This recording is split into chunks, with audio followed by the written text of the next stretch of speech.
अल्लाह फरमायो या बनी आदम, आए आदम जी औलाद, अल्लाह तअबुदु शैतान।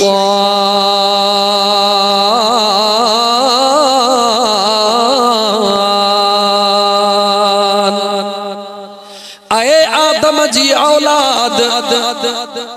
जी मुझा करीम रब, मुझे बेनियाज रब फरमायो शैतान जे ताबेदारी न कजा। अॻियां न अचो त मां साम्हूं माण्हुनि खे त ॾिसां न।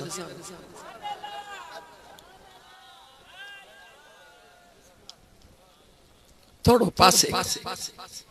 दोस्त, थोड़ो पासे कया मेहरबानी। जेके वेठा हो न अचण वारनि दोस्तनि खे हेॾे वारनि खे हेॾे कयो, हेॾे वारनि खे इश्क जे विच में घारी न विझो। या दौलत मार पे उहे ही दुश्मन आशिकन जी कदे चुप न ठहे। इने कर त मदीने जे मीर फरमायो त निभागी ढूंढा। अर्ज पे कयो मुसलमानो गौर कयो, अल्लाह जे कुरान फरमायो ओ आदम जी औलाद जी मुझा करीम रब, अल्लाह तअबुदु शैतान।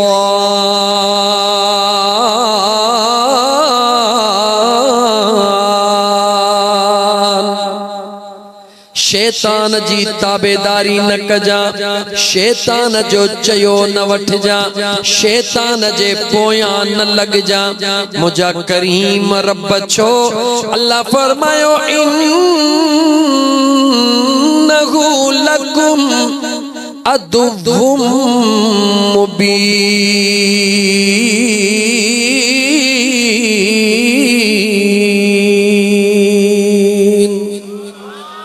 मुझे सुने करीम रब फरमायो मां अल्लाह तो सा प्यार थो कया, मां अल्लाह तो सा प्यार थो कया। इन करे मां करीम रब तो के बुधाया थो हे पलीत तुझो खुलियल दुश्मना, इन शैतान जो चयो न वठ जा, इन जे चवण ते न लग जा, इन जी ताबेदारी न कजा। दीन जी गाल खोलण का पहिरी थोड़ो ज़माने जो मिसाल दई तो के समझाया जो तुझे दिल में ख्याल अचे त मुके कीअं ख़बर पए त हींअर शैतान तो मुखों कम वठे या मुझो रब रहमान तो कम वठे। थोड़ो समझाई न इंसान छामा ठहला चो मिट्टी मां, गला गला इंसान छामा ठहला ॾाढा चो शैतान छामा ठहला चो बाहि मां। इंसान मिट्टी मां शैतान बाहि मां। हाणे तोखे कीअं ख़बर पवे हींअर जेका मुंहिंजी कैफियत आहे उहा इंसानी कैफियत आहे या शैतानी कैफियत आहे? जवाब सवलड़ो आहे। मिट्टीअ खे मथे उछलाईंदे पोइ बि हेठि ईंदी, मिट्टीअ खे मथे उछलाईंदे पोइ बि हेठि ईंदी, बाहि खे हेठि ॿारींदे पोइ बि भड़को ॾेई मथे ईंदी। जेडी मल मुसलमान मुसलमान सा कह मुआमिले में दुनिया जे एक मुआमिले में कलाम करे गालियों करे पांजे तबियत के दिसे जे दिसे त कावड़ वधंदी थी वने, गुस्सो चढ़ंदो थो वने, चमा त हिन खे खाई वठा पक समझे त शैतान लाइन मुझे कुल्हन ते सवार थी वयो आ। देर न करे ला हौल वला कुव्वत पढ़े, अस्तगफार पढ़े, पांजे कामिल पीर जो तसव्वुर करे, जिक्र दे ख्याल करे, शैतान भजी विंदो, रब जी रहमत अची विंदी। शैतान सा मुकाबले करण जो आसान तरीको सच त इहो आहे त शैतान ते बि ॾोहो आहे, बाक़ी कई त माण्हुनि बि हद आहे। नंढड़ो हिकिड़ो मिसाल ॾियां। शैतान खे कंहिं चयो त ॻाल्हि त ॿुध, राज रुलाए छॾियासीं। शैतान चयो ॻाल्हि ॿुध, थुक चबो त सभु को जेको उथे थो मूं ते थो करे, पाण खे त केरु कोन थो चवे। चई तूं अहिड़ा कम न कर। चई मां कोन थो कयां। चई कीअं नथो करी? चई हली आ। हमराह खे वरतो शैतान, अचे हिकिड़े दुकान वारे जो बीठो। चई हाणे तूं चुपड़ी करे ॾिसजां। शैतान छा कयो जो गुड़ जी ज़रड़ी खणी आली करे जे भित ते जे लीको कढी वरतई हिन सां गॾु ओ हिय परे बीर चण मूं छा कयो आ चे गुड़ जी ज़रड़ी खणी रुगी लीको कढियो आ चे हाणे मां तो सां गॾु हां नी चे हाणे ॾिस त राज कीअं तो बुछड़ो थे माथो चवान त चे बुछड़ा घड़ी खन बीठा मक्खी जी फिटी अचे वेठी गुड़ जे मथो मक्खी जो वेठी गुड़ जे मथो त सांडरी ॾिठो हाओ बेली शिकार अची वयो आ शैतान चस ॾिस ने मक्खी के मुंह मिन थकई त चुगड़ जे मथो जेडी मल सांडरी सामो आई त चीने सांडरी के मुंह चयो आ त चो हिन जो झटको ॾिनई त मक्खी त वई गिड़की चे मुंह मिन थकई मास हाणे सांडरी पई अञा मक्खी के हिय हिय करे बिल्ली हेठों बीठी ही आई तो उन जी नजर पजण बिल्ली के मां मिन थ करे वठी आवा त सांडरी के चंबो हण आई जो बिल्ली जंप ॾिनो उन सांडरी के जो जंप हई उन सांडरी के जो हेठ केराई हमराह रस्ते सां वञे उन जे पुठियों वो नंढड़ो कुतड़ो कुत्ते जो ॾिठो बिल्ली के झंप ॾींदे सट ॾेई वञी बिल्ली के जो चंबो हयई जेडी मल बिल्ली कुत्ते सां त दुकानदार कुत्ते वारे के हकल ॾिनी त हे पंहिंजो काहियो तो वञी हुन चो तो पंहिंजे के सुख कोन कयो आ तू छा हिक ॿिए खे जो ठौंश आयो जे ॾे ख़बर हो पाण कयो या मुंह करायो मान सोचो मुसलमानो रुगी शैतान जे मथों भी पिटकार न कयो थोरो पंहिंजे लक्षणन खे भी सुधारियो अल्लाह ऐं अल्लाह जे रसूल छा तवां सा के सब्र जो हुक्म कोन दिनो जवाब दियो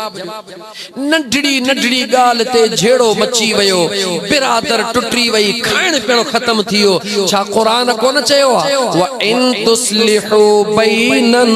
नास मुस्लिमन जे विच में सुलह करायो मुसलमान गौर कयो अग में जडे ब मुसलमान विढ़ंदा होया टियों मुसलमान ड्रोड़ी अची उनन के छडाईंदो हो जो मुसलमान विड़न था पिया त टियों मूवी थो पियो बनाए यो सच है या न ब मुसलमान विड़ी रयान टियों मूवी ठाहे रहियो आ मजे सां तो पियो बनाए हो त ठही विया पर हिन वरी नेट ते ॾेई छरी त दुनिया ॾिसे त कीअं विढ़िया खुदा जो खौफ कर मुसलमान बिन विढ़ियलन के ठाहे मुंहिंजो खुदा भी राजी थींदी मदीने जो घोट भी राजी याद रखो जिंदगी जी इबादत हिकड़े पासे बिन विढ़लन जे विच में सुलह कराइण उन खां भी आला है अल्लाह जे रजा खातर कदे विढ़लन के ठाहे मुझा दोस्त अजीज ये नेकी जा कम सदाई मुझे सजन साईं जो पैगाम इहो होंदो थे हाने टाइम विदो जोरिए गुजरंदो मां मोटी चा पोते त अर्ज पे कयो केड़ो अल्लाह फरमायो शैतान जी ताबेदारी गालाइंदा चो नकी नारो नकी ढारो जवाब दो शैतान जी ताबेदारी न कजो तवा जो खुलियल दुश्मन अचो त सबई गलजी अल्लाह जे दरबार में अर्ज कयो ओ मुझा करीम रब रब तो चवे जी जवे मुझा बाना चो त बानो रब के सदड़ो कंदो आ मुझो करीम रब जी जी चवंदो आ जी मुझा बाना ओ मुझा करीम रब यो शैतान जे खासा के मनो कई थी वने यो तवा जो दुश्मन इन जी ताबेदारी न कजो मुझा मौला छा इन शैतान इबादत का न कई हुई छा रब जे तरफ का जवाब इंदो इन तक करोड़े साल मुझी इबादत कईया मौला हम दो सना पढ़िया कौन रब जे तरफ का जवाब मिलो हम दो सना भी कई थे सजदा कईया कौन रब चवे तो सजदा भी कया थे सजदा भी कया थे नमाजों भी पढ़ियो थे मुझा दोस्त अजीज हम दो सना भी कई थे अल्लाह जे वहदानियत जो इनकार रब चवे तो मुझे वहदानियत जो इनकार भी को न कयो थे मौला जने हेडो तुझो आशिका कोई न के तड़े बाहर छो कडियो थे अल्लाह तो फरमाए इन जेला मुझो केतरो बे आशिक हुजे पर मुझे सोने नबी जी इज्जत अदब न कदो त उन जी इबादत उन जे बूथ ते वराए हणदो मासे करोड़ साल तवज्जो कर 6 करोड़ साल घणा 6 करोड़ साल शैतान अल्लाह जी इबादत कईया हमदो सना कयो सजदा कया हन रुगी हिकड़ो सेकंड नबी जो अदब न कई 6 करोड़ साल जी इबादत वई हिकड़ो सेकंड 6 करोड़ साल इबादत कंहिंजी कयई बेनियाज रब जी। हिकड़ो मिनट मुझा या सेकंड मुझा दोस्त अजीज उन जे अजमत उन जे शान जो इकरार न कयई, रुगी इनकार कयई त मुझे रब जे ज़ात फरमायो त तोखे कढी तो चरिया। असल इहो आदम सां प्यार हो या अञा राज को ॿियो हो? इन राज खे जो खोलण जे लाइ सजण साईं जो गुलाम कोठी खोखर में आयो। इन राज के खोलणो आ, इन इश्क जे कथीअ खे खोलणो आ, इन इश्क जे मुंहिंजा दोस्त अजीज गंढनि खे जो खोलणो आ। ता त ख़बर पवे त मदीने वारे मीर सां आशिक प्यार कीअं कंदो आ ऐं मुंहिंजो रब प्यार कीअं कंदो आ। अल्लाह ताला जा बांधड़ा अल्लाह ताला जे ज़ात बाबरकात कुरान करीम में खोले तो के असा के समझायो शैतान जी ताबेदारी न कजो, उन जे चवण ते न लगजो, यानी कदे भी नबी जी बेअदबी न कजो, नबी जे तज़ीम जो इनकार न कजो, सुने नबी जे शान में कदे भी घटताई न कजो। मुझा मौला छा कयो? अल्लाह फरमाए तो व अने बुदूनी ओ मुझा बाना जी मुझा मौला जे मुझो बानो हई त इए कजा जी मां अल्लाह पाजे नबी अला करे छलियो आ। मौला किया कया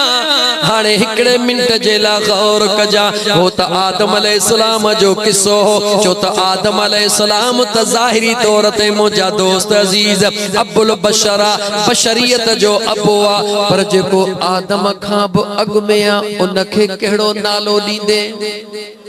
फिलहाल मां ओॾहूं बि नथो वञा, छो त मुंहिंजा दोस्त अजीज रात जो घणो हिस्सो गुज़री वेंदो। मौज़ू मूंखे इश्क जो क्लियर करणो आहे, क्लियर जी त ताक़त कोन्हे का, हाल आहर ज़ाहिर करणो आहे। अल्लाह जे ज़ात फरमायो मुंहिंजी ताबेदारी कजा, जीअं मां तो हुकुम कयां ईअं कजा। मौला तूं कीअं थो करी? अल्लाह तो फरमाए निहार जॾहिं मुंहिंजो महबूब मुस्तफ़ा जो सल्लल्लाहु अलैहि वाली वसल्लम जदे मुझो महबूब मुस्तफा मां अल्लाह जे हुक्म सा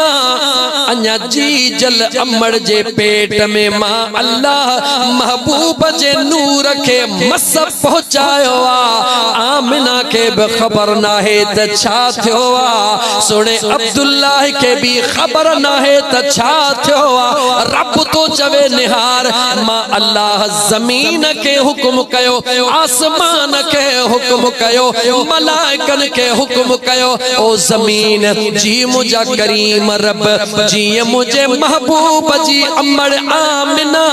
जे मथा कदम रखे त उनखे सलाम करण खां अॻु में खामोश न थी जा। जबलन के हुक्म करे छड़म ओ जबल जा पत्थर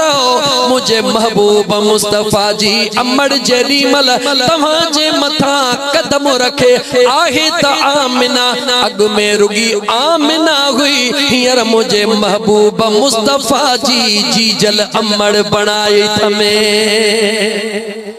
पत्थरन जे मथा अम्मा आमिना सुणी साइण खां पुछो, अम्मा आमिना सुणी साइण बुधाईंदी आ। सुबह जो टाइम आ, पाड़े सिर जूं बायूं आयूं, चवण लगियूं आमिना हल त हली करे खूह तां पानी भरे अचूं। दिल में ख्याल कयम अज जियां सुबह तियां अजीब नज़ारा हन, जमीन मां आवाज, अर्शन मां आवाज, भितन मां आवाज, जबलन मां आवाज, पानी मां आवाज, समझ में नथो अचे। पर सरतन सहेलिन खे नथी बुधाए, सरतन सहेलिन सां निकरंदी सरतियों सहेलियों अग्यां अज आमिना पोया हो जबल जे पत्थर जे मथा पैर रखन, जियां जो पत्थर लगे दाह करे पैर मथे कन। अम्मा आमिना फरमाई दिया मां जो उन पत्थर जे मथा पैर रखा ओ पत्थर मेण थी चवे बिस्मिल्लाह इमामुल अंबिया जी अमड़ अची वैया। जमीन के अम्मा आमिना जेला अदब वारो कह बनायो जवाब दे। गाला जवाब दे पत्थरन के मेण कह बनायो जवाब दे अर्श जे मलाइकन जी ड्यूटी कह लगाई जवाब दे मुझो बेनियाज रब तो फरमाए शैतान जी ताबेदारी न कजा मुझे सुने नबी जो बेअदब न थी जा जी मां खुदा तो कया तू भी ये कजा अञा मुझो महबूब अमर जे हंज में आयो ही कोने को मां अल्लाह अगे ही उन जे ला इंतजाम करे तो छलिया अञा तो वट रबीउल अव्वल जो चंद्र बीठो ही कोने को त कोठी खोखर जे अंदर चनन फकीरन गडजी करे मुझे मुस्तफा जे इश्क जे महफिल के सजाए दिखारियो आ रब तो चवे ये कजा अञा मुखे अगते वधण दे अञा मुखे थोड़ो अगते वधण दे मुझे महबूब मुस्तफा जी बचपन में संभाल करण वारो केरा चो सुनो अबू तालिब गला गला केरा सुनो अबू तालिब मुझे महबूब मुस्तफा जी संभाल करण वारो आ मुझे करीम आका अलैहिस्सलातु वस्सलाम जे हयात तय्यब जा ज़ाहिरी कुछ साल थियान मुझो करीम आका ज़ाहिरी दुनियावी लिहाज का अञा 12 पवारी दुनिया में आ अबू तालिब सुनो काफिले सा गडजी करे मुझा दोस्त अजीज शाम मुल्क जेदा त वापार जेला इरादो कंदो आ मुझो मदीने जो साईं चवंदो आ चाचा न दफ़े मुंहिंजी दिल थी चवे त मांखे भी वठी हलो बच्चा तू नंढड़ो आ गर्मियों ॾाढियूं हन सफ़र ॾाढो अणांगो आ चवे थो चाचा हिकिड़ो दफ़ो त मांखे भी वठी हलो सुणे अबू तालिब के कहिड़ी ख़बर त इमामुल अंबिया कहिड़ी ॿोली ॻाल्हाए रहियो आ इमामुल अंबिया सल्लल्लाहु अलैहि वसल्लम जी ज़ात पंहिंजे चाचे साईं के चयो ओ चाचा हिकिड़ो दफ़ो त वठी हलो सुणे अबू तालिब हा कया मुझे करीम मुस्तफा के उठड़े ते सवार कयो आ जेडी मल मुझा दोस्त अजीज ओ काफिलो हलदो कहे मकाम ते मुझा दोस्त उन काफिले लंगर अंदाज थियण जो इरादो कयो आ काफिलो उते लहंदो आ जिते वसिया हुंदी आ उते हिकड़ो ईसाई पादरी जो वडो चर्चा अञा काफिलो लहण वारी तो करे मुझे रब जे कुदरत दे निहार त पांजे महबूब ला रब इंतजाम कीअं कया हने तू असा छा कंदासी सोडर फकीर छा कंदा मरखंड फकीर छा कंदा चन्ना फकीर छा कंदा या बे जेके जातिन वारा दोस्त हो मल्लाह फकीर छा कंदा हर मानू पंहिंजे हाल आहर 5 देगियूं लाहींदो 50 लाहींदो 100 लाहींदो चो पंहिंजे महबूब जे आशिकन में रुगी नालो लिखराइणो आ बस बाकी महबूब जे ला करण वारो तो मुझो रब पाण वेठो अजीजा ने मन गौर कर मुसलमान उन ईसाई राहिब चर्च में अंदर गर्मी थिया छो त मझंद जो टाइम दिल में ख्याल कए त थोड़ो दरड़ी के खोले हीर वठा जिया जो दरड़ी खोलियई मुझे मुस्तफा करीम ते निगाह पैजी वैया मुझो मदीने जो ताजदार सल्लल्लाहु अलैहि वसल्लम जहे उठया दाचे जे मथा सवार हन जिए जो ईसाई राहिब जी निगाह पई ठई बैठो त नढड़ो बचड़ो उठते आ मगर उन जे चेहरे मा नूर जा शुआ अर्श मुअल्ला सा गंढिया पया हने अचो वेही कयो गडजी है सच्चे सरदार जो गालियो जुड़ी दुनिया यार जजे सदके उन मन ठार जो गालियो छो त पंहिंजे कयो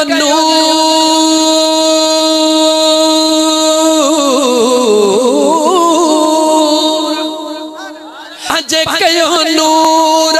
मां पैदा मुझे महबूब के मौला हुयो अव्वल आयो आखिरे, हुयो अव्वल आयो आखिरे, उन दिलदार जूं ॻाल्हियूं। ईसाई राहिब चर्च जी दरी खोली हवाए वठण जे लाइ, पर अहिड़ी हवाए लॻसि जो उन जो बेड़ो ई पार करे छॾियई। जीअं जो चर्च जो दड़ो खोले ॾिठई आहे त नंढड़ो नौजवान वेठो त ॾाचीअ ते आ, पर उन जे चेहरे मां नूर अर्श सां यको टमठार लॻो पियो आ, कनेक्शन अर्श सां गंढियो पियो आ। निहारींदो रहियो जीअं काफ़िलो लथो। मुंहिंजा दोस्त दरीअ खे बंदि कये, पंहिंजा जेके ग़ुलाम हुया सभिनी खे सॾु कये, चई देर न कयो, इन काफ़िले जे लाइ देगियूं पचाए मानी तैयार कयो। छा कयो? पोयन कसम खयो आ, छा न ॻाल्हाइण जो। छा कयो? देगियूं पचाए तैयार कयो।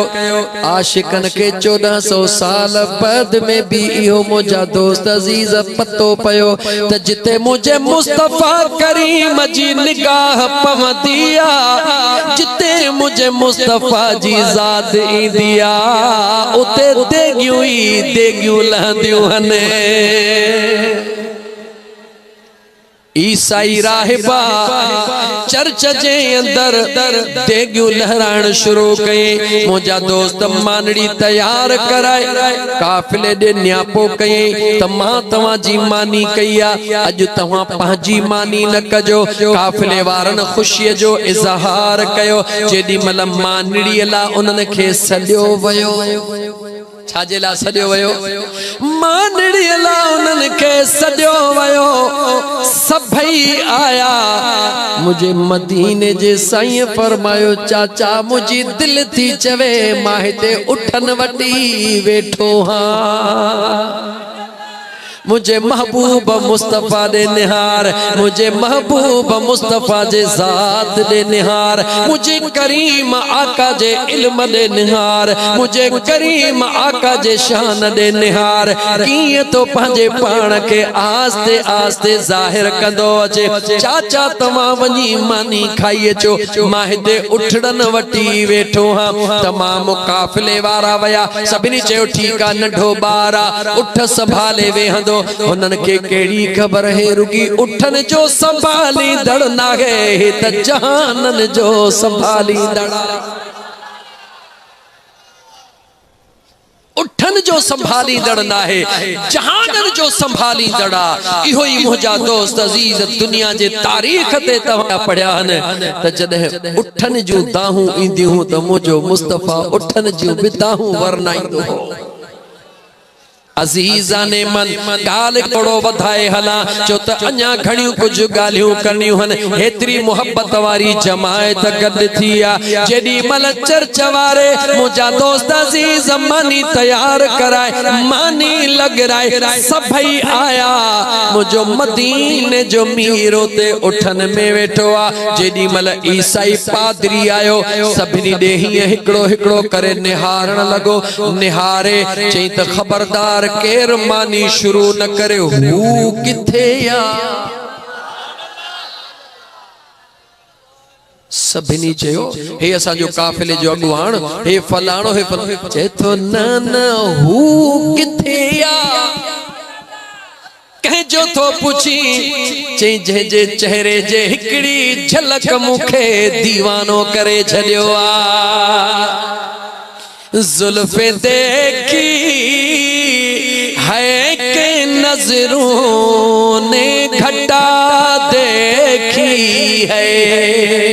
जुल्फ़े देखी है के नजरों ने घटा देखी है। लुट गया जिसने, लुट गया जिसने मेरे आका की अदा दे। अपने चेहरे को गोले काडे वयो गोले पयो महबूब पान के उठन जे विच में विहारे छड़ियो दाह तो करे अपने चेहरे को छुपाना न मेरे आका अपने चेहरे को छुपाना न मेरे आका बहुत मुद्दत से मरीजों ने शफा देखी है बहुत मुद्दत से मरीजों ने शफा देखी है लुट गया जिसने लुट गया जिसने मेरे आका की अता देखी है चेथो काडे वियो केर हे असांजो काफिले जो सरदार वेठो आ हे असांजो फलाणो वेठो आ हे चेतो ये न हू काडे वियो तवज्जो कयो हू काडे वयो चे हू केर चे जंहिंजे करे मां थवा हिते दीवानो जंहिंजे करे मूं तव्हां जी मानी कया नूर जे लाटन वारो शहजादो काडे वयो हेडे होडे निहारे चयो हिन अबू तालिब सां हिकड़ो छोकरो आयो आ चे ओहो ई त महबूबा तव्हांजे नजर में छोकरो आ मूं तौरेत पढ़ी आ ज़बूर पढ़ियो आ इंजील पढ़ियो आ बिन्ही जहानन जो सरदार आ त इहो ई इमामुल अंबिया है ईसाई राहिब खां सच चवराइण वारो केरा चो ओहो जंहिं महबूब जे लाइ इज्जत ऐं अज़मत जा दरड़ा खोले छॾिया ने सभिनी के हैरत लगी हे ईसाई राहिब के छा थी वयो आ हेडो पढ़ियो लिखियो मानो हेडो समझदार मानो छा थो चवे नेठ सोणो अबू तालिब आयो बचड़ा जी चाचा तो खां सवा मानी कोन थी मिले हलिया तुझे करे ये सजी काफिले वारन के मानड़ी मिलंदी सादन लफ्जन में चवा त चाचो चई रहो त बचड़ा तुझे करे रोजी मिलंदी न त कान मिलंदी याद रख अज जेकी कुछ रब दिनो आ दियण वारो रब्बा सदको मुझे मदीने वारे साईं जो आ ओ मुसलमान गौर कर अज तू जेकी कुछ आही हे तू नहीं मुझे मदीने वारे साईं जो सदको अज तुझे मस्जिद में अजाना सदको मुझे मुस्तफा करीम जो आ अज तुझे चेहरे ते दाढ़ी मुबारका सदको मुझे मुस्तफा करीम जो आ अज कामिल मुर्शिद वारो थी नारा तो हणी सदको मुझे मुस्तफा करीम जो आ को सहाबी बन्यो आ सदको मुझे मुस्तफा जो को सिद्दीक बन्यो आ सदको मुझे मुस्तफा जो को फारूक आजम बन्यो आ सदको मुझे मुस्तफा जो को गनी बन्यो आ सदको मुझे मुस्तफा जो को करमुल्लाह वजहुल करीम बन्यो आ सदको मुझे मुस्तफा जो दियण वारो खुदा है कायनात के रंग लाइण वारो चो मुझो महबूब मुस्तफा है दिल खोले चो सल्लल्लाहु अलैहि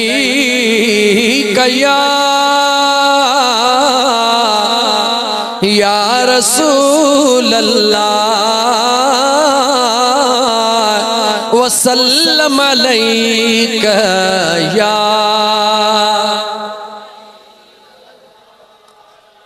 एक दफो वरी भेरो